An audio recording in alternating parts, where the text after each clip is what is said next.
జై శ్రీమన్నారాయణ. రేపు పంచమి కదా, నాగపంచమి, గరుడ పంచమి కూడా. అయితే మనం ఈ పూజ అనేది ఎందుకు చేయాలి, ఎలా చేయాలి, ఉపవాసం ఎలా ఉండాలి, మనం ఈ పూజ ఎందుకు అనేది మీకు అర్థమవుతుంది. ఎక్కడ క్లిక్ చేయకుండా జాగ్రత్తగా విన్నట్లయితే మీకు పూర్తిగా అర్థమవుతుందండి. అయితే మనం ఏం చేయాలంటే ముందుగా మనం శ్రావణ శుక్రవారం కూడా కాబట్టి ముందుగా అన్ని పసుపు నీళ్ళు చల్లేసి ఇల్లంతా శుభ్రం చేసుకోండి. ఆ తర్వాత ముగ్గులు పెట్టుకోండి. ఆ తర్వాత పొయ్యి అది కూడా తుడుచుకొని మీరు ముగ్గు పెట్టుకొని పసుపు గంధాలన్నీ పెట్టుకొని ఆ తర్వాత మీరు స్నానాలు చేసి రండి. మీరు ఏమీ తినకూడదండి. సాయంత్రం కూడా వీలైతే ఈరోజు కూడా మీరు టిఫిన్ చేసి ఊరుకొని తర్వాత ఉదయాన్నే ఈ పూజ చేసుకుంటేనండి నాగదోషాలే కాదండి, మీకు ఎటువంటి పెళ్ళి కావాల్సిన వాళ్ళకి పెళ్ళి అవుతుంది. భార్యాభర్తల మధ్యన ఎటువంటి సమస్య ఉన్నా కూడా అది క్లియర్ అవుతుంది. అందులోనూ మళ్ళీ తర్వాత మనకు పిల్లలు లేని వాళ్ళకి, సంతానం లేని వాళ్ళకి సంతానం కూడా కలుగుతుందండి. ఇది పని పూజ అని కూడా అంటారు.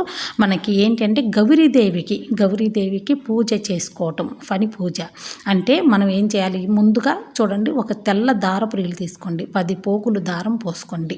అది 10 పోగులు పోసుకొని ఆ దానికి కొంచెం పసుపు రాసుకొని, మనకి ఇవి శుక్రవారం అయితేనేమో మనకి పువ్వులు కడతారండి, దీనికి అవసరం లేదనమాట. మణికట్టుకి కట్టుకోవాలన్నమాట, కుడి చేయికి కట్టుకొని ఆ తర్వాత మీరు ఒక పీటకు తీసుకొని ఆ పీట మీద ముగ్గది వేసుకొని ఆ తర్వాత ఎర్రటి క్లాత్ పరుచుకొని ఆ తర్వాత కొంచెం బియ్యం పోసుకోండి. బియ్యం పోసుకొని తమలపాకు వేసుకొని తమలపాకు పైన గౌరీదేవిని పెట్టుకోవాలండి. గౌరీ పని పూజ అంటే అదే.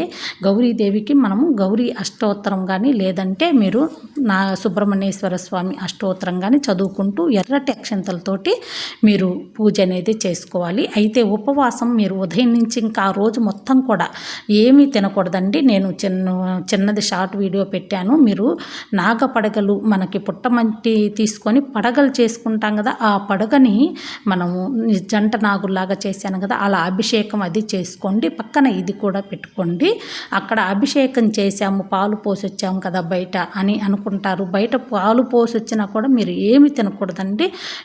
పాలు ఒక్కటే తాగాలి, లేదంటే అరటిపండు కానీ ఏదైనా ఒక్కటి తినేసి కామ్గా ఉండాలి. కానీ ఇంకా ఏమి తినకూడదు. ఆ రోజంతా కూడా ఏమి తినకూడదు, ఏమి అబద్ధాలు ఆడకూడదు, మాట్లాడకూడదు. స్నానం చేసి పూజ అనేది చేసుకొని ఇక సాయంత్రం అంతా అలాగే ఉండి, అంతగా ఉండలేని వాళ్ళు సాయంత్రం చుక్కలను చూసి మీరు ఏదైనా కొంచెం ఏమీ లేకుండా తాలింపులాగా గోధుమ రవ్వ కానీ బియ్యం రవ్వ కానీ ఉడకబెట్టుకొని తినటమే, దాంట్లో ఏమి కలుపుకోకుండా తాలింపు వేసుకొని, తాలింపులో కూడా అన్నీ వేసుకోకూడదండి, కొన్ని ఉంటాయి, మిరపకాయ ఒకటే, ఉల్లిపాయ అవి వేసుకోకుండా తినాలన్నమాట.